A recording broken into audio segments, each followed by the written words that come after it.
Hi మాము. Hi రా. ఏమైందిరా? ఏం లేదురా. ఏమైందో చెప్పరా, చెప్తే కదా తెలిసేది.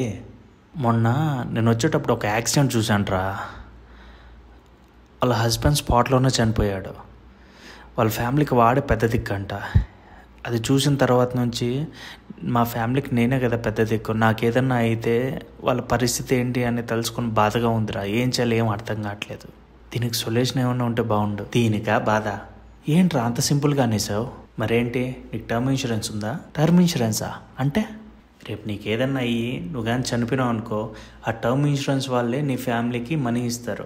నువ్వు కట్టుంటావు కదా 20,000, ఒక 10 years కట్టుంటావు కదా. ఆ 10 years కట్టిన తర్వాత నీకు 85 years వరకు నీకు ఏదైనా అయిందనుకో, ఆ టర్మ్ ఇన్సూరెన్స్ వాళ్ళే నీ ఫ్యామిలీకి, నువ్వు 50 lakhsకో 1 crకో కట్టుంటావు కదా, అది వాళ్ళే ఇస్తారు. మళ్ళీ దానికెందుకు నువ్వు ఫీల్ అవడము? సరేరా, ఎలాంటి టర్మ్ ఇన్సూరెన్స్ తీసుకోవాలి చెప్పు.